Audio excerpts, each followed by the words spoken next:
Hai semuanya, kali ini gue mau jelasin soal laning phase di bot lane. Laning phase di bot lane itu terdiri dari kombinasi antara ADC dan support. Nah, kombinasinya ini bisa macam-macam. Ada beberapa champion yang level satunya kuat banget, ada juga yang level satunya belum bisa ngapa-ngapain. Contoh hero-hero ADC yang level satunya udah kuat banget.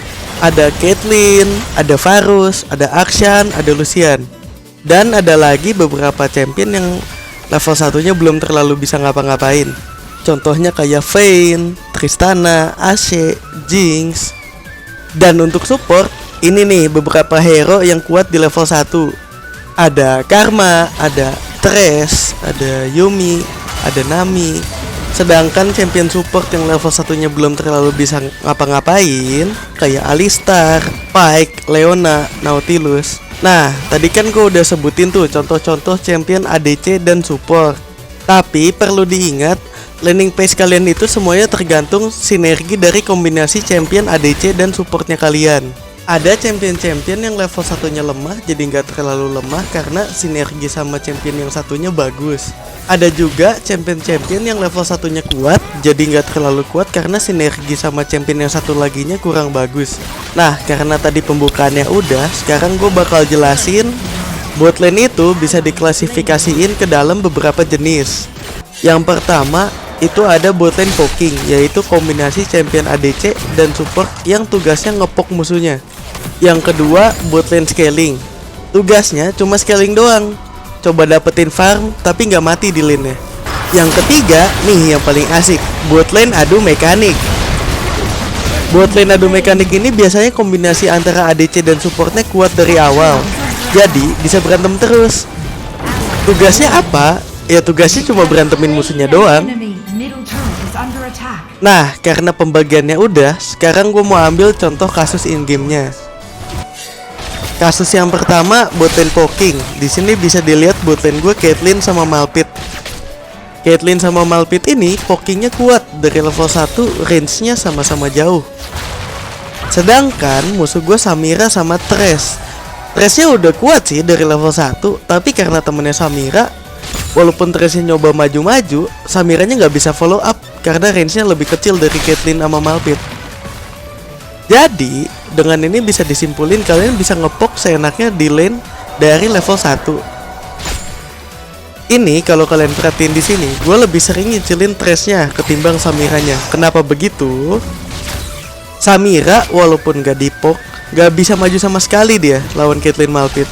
Yang bisa maju-maju di sini cuma Thresh-nya. Jadi lebih baik banyakin dulu Thresh-nya dari awal biar nanti dia nggak berani maju. Terus Samiranya makin gak berani farming kalau udah kayak gitu. Nah, kalau udah bonyok kayak gini, gue biasa ngelakuin teknik yang biasa gue sebut mantatin musuh.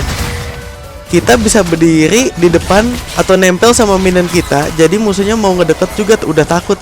Kalau misal musuhnya mau maju buat ngambil gold atau XP dari minion, kita pukulin.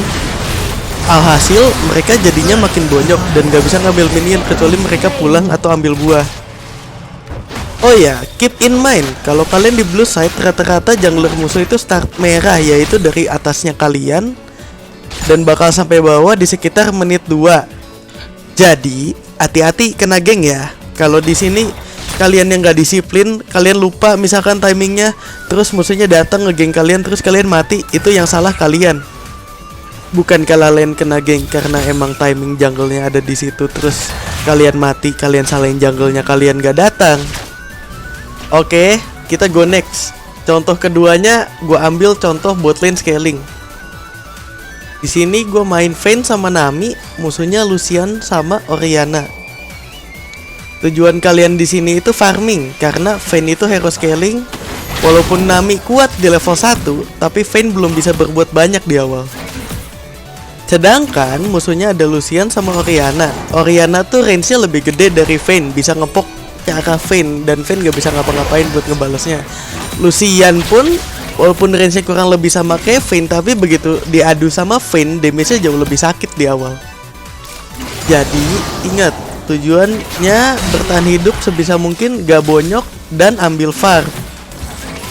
Ini di awal gue ada sedikit uji ombak. Siapa tahu musuhnya kurang ngerti ya kan. Tapi ternyata dia ngerti, gue jadinya langsung gak terlalu berani di lane. Oh iya, karena ini di red side, kadang ada jungler musuh start red, sudah habisin camp hutannya, dia coba iseng ke arah atas. Jadi hati-hati ya. Nah, kalau di posisi kayak gini, support kalian pulang karena kalah trading tadi kan, kalian jangan terlalu maksain ambil minion karena ujung-ujungnya cuma bakal bonyok doang. Kalau bisa agak mundurkan dikit gitu, tungguin sampai supportnya datang atau minion wave datang baru bisa agak berani ke depan. Kadang ada skenario begitu wave udah numpuk kayak gini di depan tower, kalian bisa di dive dari arah tree bush. Itu tuh bush yang bentuknya segitiga deket tower kalian. Makanya gue pasang ward di situ biar bisa tahu, bisa lihat duluan lah musuhnya kira-kira mau ngedive atau enggak. Udah deh, kalau scaling kira-kira begini doang. Coba kayain diri sebisa mungkin, tapi nggak boleh mati. Kalau misalkan duit kalian imbang sama musuhnya, itu artinya kalian udah sukses laning phase-nya. Next, ini nih yang seru, bot lane adu mekanik.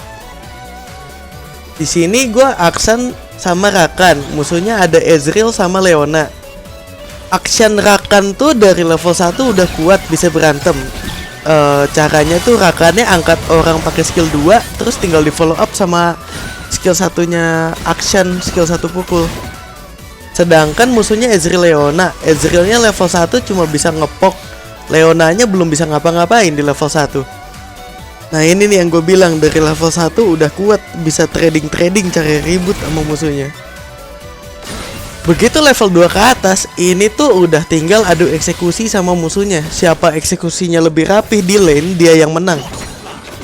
Ini ada momen eksekusinya kurang rapih dari tim gua. Ketika Rakannya kurang sabar, dia maju, kena panis di combo sama musuhnya. Langsung deh dikasih emot tanda tanya sama Ezrealnya. Kurang ajar emang. Nah, karena musuhnya kurang respect, dia nggak disiplin soal timing kapan bisa kena geng. Terutama jungler gua kan Nunu nih, yang ngegengnya tinggal bawa bola doang, gampang tuh. Alhasil meninggoy deh dia. Ini salah satu kelebihannya Action. Dia bisa clear wave cepet, terus jalan-jalan cari makan di tempat lain. Dia bisa habis clear wave jalan ke tengah, jalan ke hutannya lah, kemana lah, kayak gitu.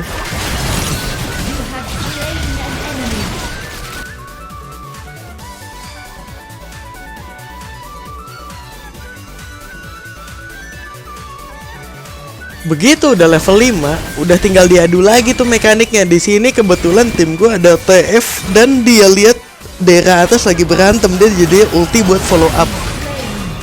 Musuhnya udah sekarat-sekarat. Ini salah satu kelebihannya Aksan lagi.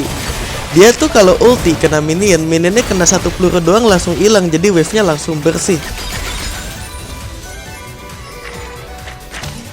Dan karena wave-nya udah bersih, musuhnya juga nggak langsung recall. Gak lama dateng nih Nunu sama bola-bola kebahagiaannya dia. Langsung kita dive gak pakai babi bu, meninggoy itu orang. Abis gini kita recall, belanja siap-siap buat prepare dragon atau herald. Udah deh beres. Segini aja laning phase yang gue mau bahas kali ini. Sebenarnya masih ada banyak lagi, tapi buat di video ini kayaknya cukup deh segini dulu. Nanti nextnya bakal ada di video berikutnya. See you guys next time.